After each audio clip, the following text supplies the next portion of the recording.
जब से कोरोना आया तब से इम्यूनिटी, इम्यून होना या तो इम्यूनिटी बढ़ाना, ऐसे शब्द बहुत ही ज़्यादा प्रचलित हो गए। इन रियल में इम्यूनिटी मतलब क्या? इम्यूनिटी का मतलब है व्याधि क्षमत्व या तो रोग प्रतिकार क्षमता, जिसमें कि आपको बार बार वायरस, बैक्टीरिया या तो सीजनल चेंजेस होने से कोई व्याधि का या रोगों का अटैक ना हो, बार बार सर्दी, खांसी, बुखार जैसे तकलीफें ना हो। ये जो तकलीफें हैं वो बाह्य कारणों की वजह से होती है, पर आयुर्वेद में इम्यूनिटी का मतलब ये भी होता है कि जिसमें आपको लाइफस्टाइल डिसीज भी ना हो और बार बार आपको इंडाइजेशन के प्रॉब्लम, कॉन्स्टिपेशन या तो एसिडिटी जैसे प्रॉब्लम भी ना हो। ये जो इम्यूनिटी बूस्टर है वो क्या काम करता है? इम्यूनिटी बूस्टर है वो हमारी इम्यूनिटी को बनाए रखता है। मॉडर्न साइंस में इम्यूनिटी बूस्टर्स माने कि डिफरेंट टाइप के विटामिन्स, मिनरल्स, न्यूट्रास्यूटिकल्स, एंटीऑक्सीडेंट्स, ऐसे वर्ड्स तो आपने सुने ही होंगे। मॉडर्न साइंस में यही सबको इम्यूनिटी बूस्टर माना जाता है। एंटीऑक्सीडेंट माने कि ऐसे तत्व, अगर तो आयुर्वेद की बात करें तो ऑक्सीजन माने कि जो हमारे शरीर की अग्नि को बैलेंस रखता है, और एंटीऑक्सीडेंट ऐसे द्रव्य होते हैं जिसमें कि ऑक्सीजन के फ्री रेडिकल्स जो है, जो लोग भी केमिस्ट्री जानते हैं उसे उसके बारे में काफ़ी पता होगा, जो हमारे शरीर में घूमते रहते हैं उसके साथ अटैच होके उसे एज अ टॉक्सिन बाहर निकाल दे। तो इसके लिए हमें क्या करना चाहिए? ऐसे कौन से इम्यूनिटी बूस्टर्स होते हैं जिसके बारे में आज हम बात करेंगे। नमस्कार दोस्तों, मुकुंदा आयुर्वेद में मैं डॉक्टर रूपा रावल फिर से आप सबका स्वागत करती हूँ। इम्यूनिटी की जो आयुर्वेद रीजन है उसमें आहार, विहार और आपका मनस तीनों का बहुत ही ज़्यादा इम्पोर्टेंट है। और इम्यून बॉडी क्या होता है? इम्यून बॉडी का मतलब होता है कि ऐसा क्लीन बॉडी जहाँ पे वायरस, बैक्टीरिया या तो बहुत ज़्यादा ठंडी, गर्मी, बारिश ऐसे चेंजेस का बहुत जल्दी असर ना हो। जैसे कि एक किला या तो गढ़ होता है जिस पे दुश्मन लोग अटैक करते हैं, तो अगर तो वो बहुत मजबूत है तो वो दुश्मन जो है वो किले में प्रवेश करके आपको नुकसान नहीं पहुंचा सकते। वैसे ही हमें अपने मन, शरीर और हमारा जो आचार विचार है उससे हमारी जो ऑरा है उसे इतनी स्ट्रांग बनानी है कि बाहर के कोई भी रीज़न होके हम पे अटैक करके हमें बीमार ना कर पाए। ये वैसे ही बात है कि मच्छर, मक्खी ये सब कहाँ बैठते हैं? जहाँ पे अंधेरी या तो गंदी ऐसी जगह होती है वहाँ। तो वैसे ही ये जो बैक्टीरिया, वायरस ऐसे जो चीज़ें हैं वो भी हमारी जो शरीर है वो गंदगी से भरा है, आम से भरा है, हमारे शरीर में बहुत ज़्यादा टॉक्सिन्स है, हमारे विचार ठीक नहीं है तो हमारे शरीर के जो वाइब्रेशंस है वो भी ठीक नहीं होते हैं। ऐसे में ये सारे रोग और बैक्टीरिया, वायरस हम पे अटैक करते हैं। तो इसमें सबसे ज़रूरी होता है शरीर या तो अग्नि। अग्नि की क्षमता अगर ज़्यादा है तो उसका मतलब है आपका पाचन सही तरीके से होता है। सिर्फ पाचन ही सही तरीके से नहीं, अगर तो आपके गट से टॉक्सिन निकल चुके हैं तो वही पाचन हुए अन्न का एब्सॉर्प्शन ठीक से होता है और वो आगे मूव होके अपनी धातु की अग्नि को स्ट्रॉन्ग करता है, और उसी की वजह से आपका जो बॉडी है उसकी सातों धातु पुष्ट होके आपकी इम्यूनिटी और ओज तेज बढ़ता है। ऐसे में आपके शरीर में अगर कॉन्स्टिपेशन नहीं है, आपको भूख ठीक से लगती है और आपको नींद ठीक से आती है, तो ये एक इम्यूनिटी की बहुत बड़ी निशानी है। मतलब कि आपका शरीर बहुत अच्छे से इम्यून है, क्योंकि आपका जो क्लीन बॉडी है वो बहुत जल्दी से ऐसे वायरस और बैक्टीरिया को अपने अंदर प्रवेश करने की इजाज़त नहीं देते हैं। जैसे शरीर का महत्व है वैसा ही महत्व है मन का। आपका मन है उसका एम्प्टी होना, इमोशन से फ्री होना, ये भी एक अच्छी इम्यूनिटी की निशानी है। आपका इकोनॉमिकल स्टेटस, सोशल स्टेटस और आपके आसपास के लोगों का बर्ताव, ये सभी आपके मन को स्वस्थ रखने में या तो होने में बहुत ही ज़्यादा महत्व रखते हैं। उसी के साथ साथ आप में षड्रिपु और ईर्ष्या, भय, क्रोध, ये सबसे मुक्त होना उतना ही जरूरी है। तो उसके लिए आपको करना है तप, स्वाध्याय, ध्यान और जप। इससे आपके मन की शुद्धि होती है और मानसिक स्वास्थ्य होने से भी आपको बहुत सारे डिसीज जैसे कि hypertension, diabetes, heart problem, thyroid, insomnia, इससे आप इम्यून हो सकते हैं या तो मुक्त हो सकते हैं। एक इम्यून बॉडी जो है उसे तेज भूख लगती है, अच्छी सी रात को नींद आती है, दिन में इंसान नहीं सोता है, या तो आप कह सकते हैं कि आपको दिन में बार बार बैठे रहने का या तो बिना काम के आलस्य नहीं आता है। एक निशानी है लाघवम, माने कि आपको आपका शरीर जो है वो हल्का सा प्रतीत होगा, एनर्जी और स्फूर्ति से युक्त होगा। आपकी स्किन ग्लो करेगी और आपका मन प्रसन्न रहेगा। ये सभी कुछ है वो एक अच्छा इम्यून शरीर होने की निशानियां है। आइए जानते हैं कि आयुर्वेद में ऐसी कौन सी दवाइयाँ बताई है जो कि बहुत अच्छे से इम्यूनिटी बूस्टर का काम करती है। जो ये सारी इम्यूनिटी बूस्टर्स है उसमें से कुछ तो हमेशा ही हमारे घर में मौजूद रहती है और कुछ हम बहुत ही आसानी से अवेलेबल करवा पाते हैं। उसमें से सबसे पहला जो द्रव्य है वो है आंवला। हाँ जी, आंवला एक बहुत अच्छा इम्यूनिटी द्रव्य है। इसे अगर युक्ति से या तो ट्रिक से यूज़ किया जाए तो ये तीनों दोषों पे इफ़ेक्ट करता है। ये एंटीऑक्सीडेंट है, उसी के साथ साथ एंटी इन्फ्लामेटरी है, विटामिन सी से भरपूर है। पर जैसे कि हम सभी जानते हैं कि विटामिन सी जो होता है वो वाटर सोल्यूबल होता है और वाटर सोल्यूबल विटामिन्स जो है वो गर्म किया जाए चीज़ तो उससे उसका नष्ट होता है।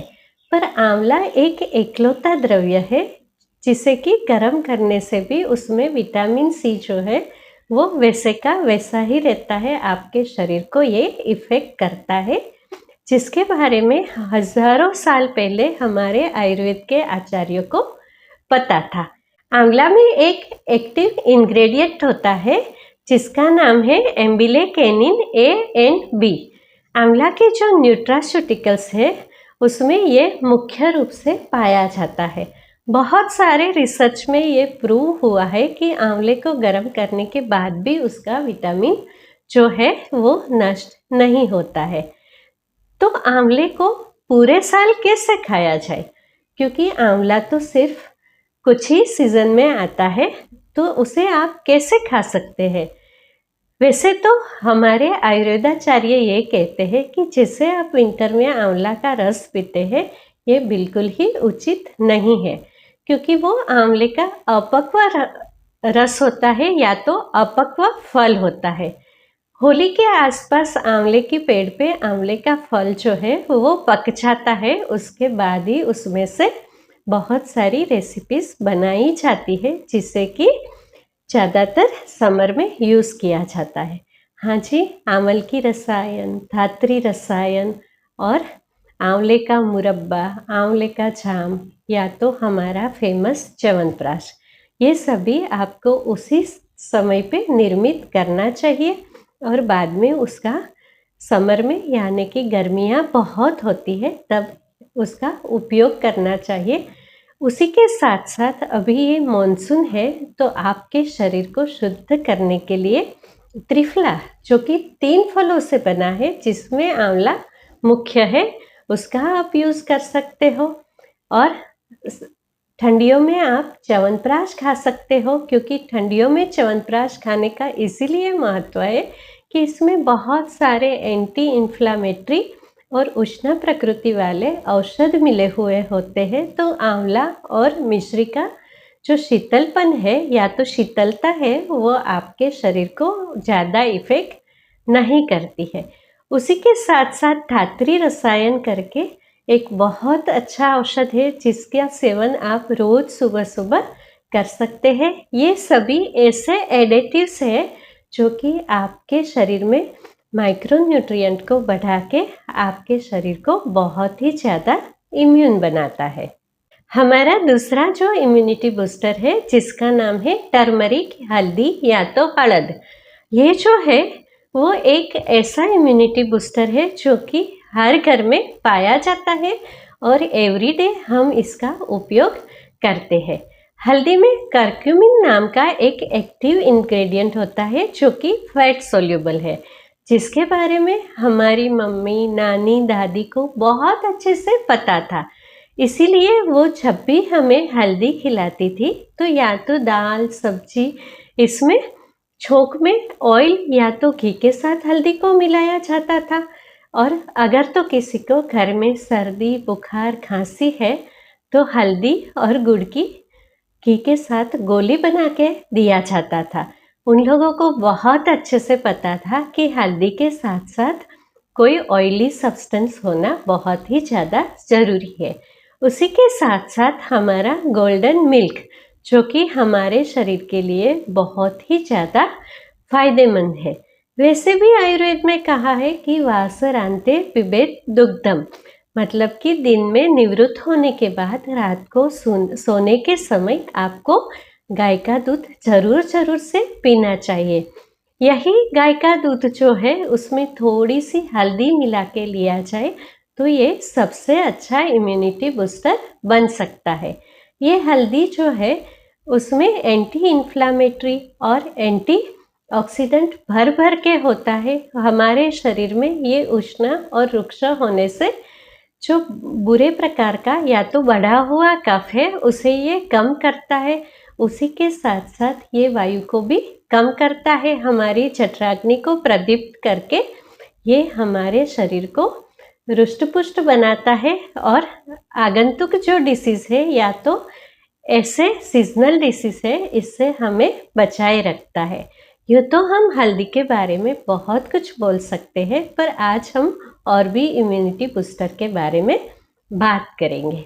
हमारा तीसरा जो इम्यूनिटी बूस्टर है वो है सबका प्रिय, घर घर में यूज़ होने वाला और बहुत ही ज़्यादा जो यूज़ होता है वो होता है जिसने कि तुरंत ही जन्म दिया है ऐसी न्यू मदर को फिर से खड़ा करने के लिए या तो इम्यूनिटी देने के लिए। ये सौंठ और अदरक है, उसे आयुर्वेद में विश्व भेषज बोला गया है। ये एक यूनिवर्सल मेडिसिन है जो कि यानी कि तीखा होने के बावजूद भी पाचन होने के बाद मधुर हो जाती है, जिसे आयुर्वेद में मधुर विपाकी द्रव्य बोला है। इसे भी अगर आप युक्ति से यूज़ करो तो ये सबसे अच्छा इम्यूनिटी द्रव्य बन सकता है। एवरीडे हमें अपने खाने में या तो अपना जो रसोई है उसमें अदरक और सौंठ का यूज़ ज़रूर करना चाहिए। उसी के साथ विंटर और मानसून में सौंठ, हल्दी और घी के साथ थोड़ा सा गुड़ मिला के उसकी छोटी छोटी गोलियां बना के रोज़ सुबह बच्चों को स्कूल जाने के पहले ज़रूर से देनी चाहिए। बड़ों को भी रोज़ एक गोली लेनी चाहिए। खास करके ऐसे जो लोगों को बार बार एलर्जी, सर्दी, खांसी हो जाती है, उसके लिए ये गोली बहुत ही ज़्यादा फायदेमंद रहती है। उसी के साथ साथ अगर तो आप जब भी दाल या सब्जी बनाते हो तो उसमें 1 इंच जितना अदरक का पीस डाल दो, तो ये आपके लिए बहुत अच्छा इम्यूनिटी बूस्टर बन सकता है और आपको छोटे मोटे व्याधि से बचाए रखता है। खाए हुए खाने को बहुत अच्छे से ये डाइजेस्ट करवाता है। हमारा और एक जो द्रव्य है जो कि कोरोना में बहुत ही ज़्यादा प्रचलित हुआ था, जिसका तो नाम ही अमृता है, वो है गुडुचि या तो गिलोय। हाँ जी दोस्तों, मॉनसून में वैद्यों का प्रिय जो इंग्रेडिएंट है वो है गुडुचि और गिलोय। कहते हैं जिसने चैत्र में नीम का सेवन किया और मॉनसून में गुडुचि या तो अमृता का सेवन किया, वो बुखार से मुक्त रहता है। हाँ जी, गुडुचि जो है वो बहुत अच्छा दीपन पाचन द्रव्य है और ये आयुर्वेद में संधानी गण में इसका स्थान है। ये जो है उसे ऐसे आचार्य चरक ने बताया है कि मधुरम मधुका, मतलब कि ये आपके शरीर में संधान करने का जो कार्य करता है, ये शरीर के साथ साथ मन को भी स्ट्रॉन्ग बनाता है, क्योंकि इसमें एंटीऑक्सीडेंट, एंटी इन्फ्लामेटरी और दीपन पाचन के जो गुण हैं उसी के साथ साथ ये एक बहुत अच्छा स्ट्रेस बूस्टर भी है। इसका सेवन कैसे करना चाहिए? अगर तो आपको ताजी वाली अमृता या गिलोय मिल जाती है तो बहुत अच्छी बात है। उसका जो तना है यानी कि उसकी जो डंडी है, गिलोय की एक बेल होती है, उसमें से आप उतनी मोटी लाए जितनी कि आपकी उंगली मोटी है, उतना टुकड़ा लाके, इतना सा टुकड़ा लेके इसे थोड़ा सा तोड़ के, मार मार के तोड़ के रात को पानी में भिगो दीजिए। सुबह वही 1 गिलास पानी को उबाल के आधा ग्लास कर दीजिए और इसे सुबह सुबह सेवन कीजिए। अगर तो आपको डायबिटीज़ है और आपका शुगर बहुत ही जल्दी डाउन होता है तो आप इसमें थोड़ा सा गुड़ मिला सकते हैं। अगर आपको फ्रेश गुडुचि नहीं मिलती है तो आप मार्केट से लाके गिलोय टेबलेट का भी सेवन कर सकते हैं।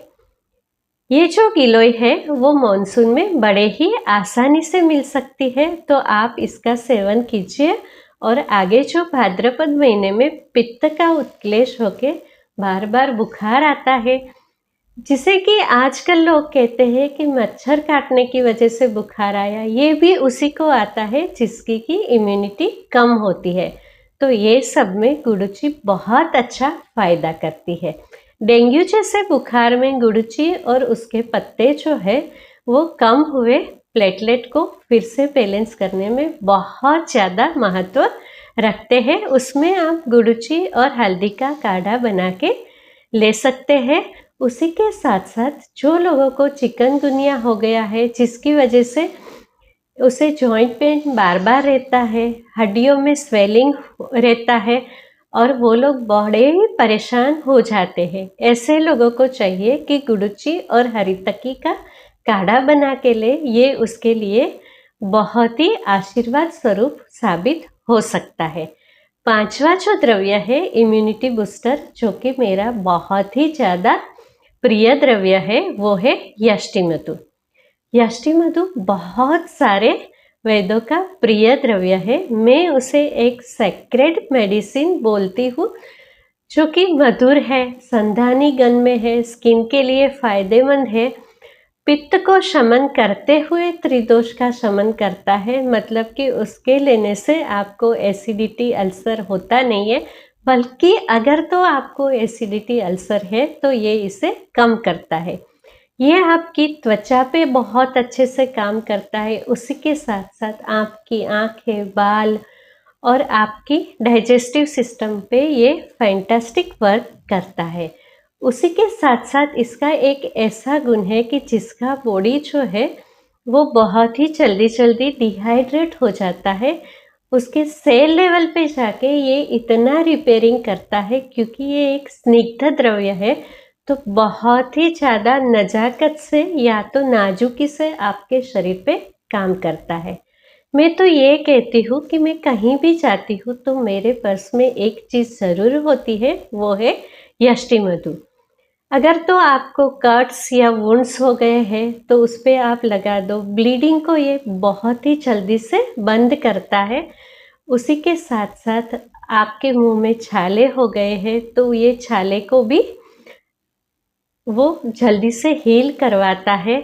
अगर तो आपको बाहर का खाने की वजह से या मौसम बदलने की वजह से गले में इन्फेक्शन हो गया है, तब भी आप यष्टिमधु और हल्दी का पानी उबाल के ठंडा होने के बाद उससे गरारे कर सकते हैं। ये बहुत जल्दी से आपके थ्रोट में हुआ इन्फेक्शन को कम करता है। ये पित्त में जैसा काम करता है वैसे ही जल्दी ये कफज व्याधि में भी काम करता है। अगर तो बहुत ज़्यादा आपको कफ जम गया है जो निकलने का नाम ही नहीं ले रहा है, उसमें आप यष्टि मधु का काढ़ा पी लो, आपको आराम से ये कफ पिघल के निकल जाएगा। जो लोगों को समर में भी चाय चाहिए या तो गर्मी में भी, जो लोग चाय को नहीं छोड़ सकते हैं उसके लिए यष्टि मधु बहुत अच्छा द्रव्य है। चाय में मसाले की जगह पे आप यष्टि मधु मिला के पी सकते हैं। इससे आपको चाय की वजह से जो एसिडिटी होती है वो नहीं होगी। चलो यष्टि मधु की ज़्यादा बातें नहीं करते हैं। आज मैंने आपको बहुत ही ज़्यादा बेस्ट वाले और बहुत आसानी से मिलने वाले 5 इम्यूनिटी बूस्टर के बारे में बताया। तो आप इसे अपनी लाइफ में यूज़ कीजिए और अपनी इम्यूनिटी को बढ़ाइए। अगर आपको मेरा वीडियो पसंद आया तो आप मेरी चैनल को सब्सक्राइब कीजिए, मेरे वीडियो को लाइक कीजिए और अपने दोस्तों के साथ शेयर कीजिए। धन्यवाद। शुभम भवतु।